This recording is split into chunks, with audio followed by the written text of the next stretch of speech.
Hello बच्चों, हम लोगों ने क्लास 9th का पर्सनालिटी 1.1 देखा था। अब अगली पर्सनालिटी 1.2 को देखते हैं। ये भी बहुत सिंपल एक पर्सनालिटी है, इसको देखते हैं। क्वेश्चन नंबर 1 लिखा है, नीचे दिए गए कथन सत्य या असत्य हैं, कारण के साथ अपने उत्तर दीजिए। ठीक है, पहला प्रश्न दिया है, प्रत्येक अपरिमेय संख्या एक वास्तविक संख्या है। आपको बताएं, प्रत्येक परिमेय संख्या एक अपरिमेय संख्या एक वास्तविक संख्या है। तो सबसे पहले आप वास्तविक संख्या को समझिए। वास्तविक संख्या क्या होती है? वास्तविक संख्या दो भागों में बटी है, परिमेय और अपरिमेय। मतलब परिमेय और अपरिमेय संख्या को मिलाते हैं तो हमें वास्तविक संख्या प्राप्त होती है। ठीक, परिमेय संख्या क्या होती है? जिसे हम p/q के रूप में लिख सकते हैं, जैसे 2, -1, 0, 2 समथिंग, सबके नीचे 1 लिख सकते हैं।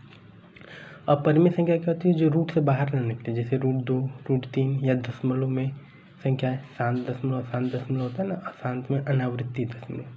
ठीक, तो परिमेय संख्या अपरिमेय संख्या के संग्रह को हम क्या बोलते हैं? वास्तविक संख्या। क्वेश्चन बोला प्रत्येक अपरिमेय संख्या वास्तविक संख्या होती है, तो हमारा कथन होगा सत्य। सभी अपरिमेय संख्या एक वास्तविक संख्या होती है। ये बात क्या है? सही है। ठीक, क्वेश्चन नंबर 2 देखते हैं। संख्या रेखा का प्रत्येक बिंदु √m के रूप का होता है, जहां m एक प्राकृतिक संख्या है। हमें ये बताना है कि जो संख्या रेखा पे रेखाएं लिखी थी, क्या सब √m के रूप की होती हैं? m कैसी संख्या है? प्राकृतिक संख्या है। तो देख लेते हैं। संख्या रेखा पे तो सारी संख्या होती है, क्योंकि पूर्णांक में सब आता है। तो 0 भी होता है, 1, 2, 3, 4, इधर -1, -2 धनात्मक भी होते हैं और ऋणात्मक भी होते हैं।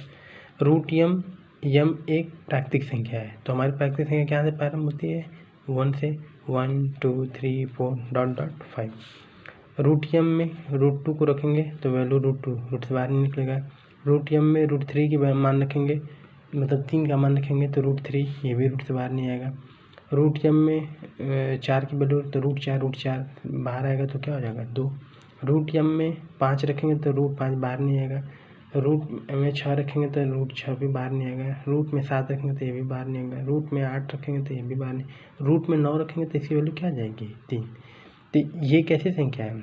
अपरिमेय, अपरिमेय, ये है परिमेय, ये अपरिमेय, ये अपरिमेय, अपरिमेय, अपरिमेय, ये परिमेय।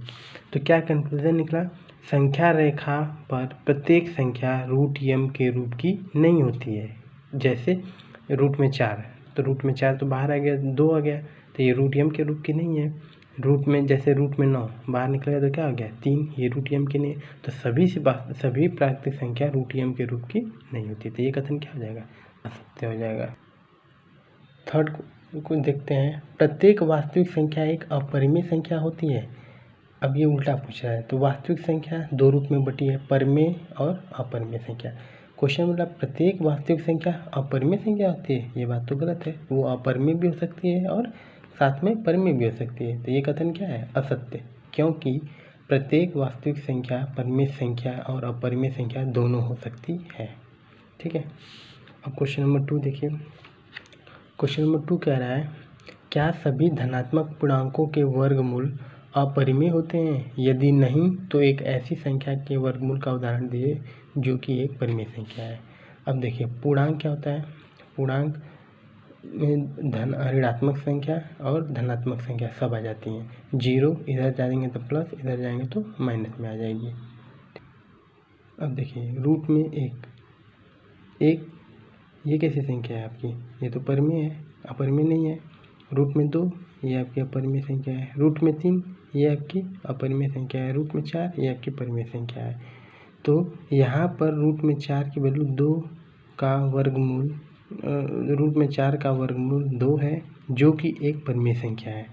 तो इसलिए सभी धनात्मक पूर्णांकों के वर्गमूल अपरिमेय नहीं होते, ये परिमेय भी हो सकते हैं। ऐसे भी देख सकते हैं। ठीक है,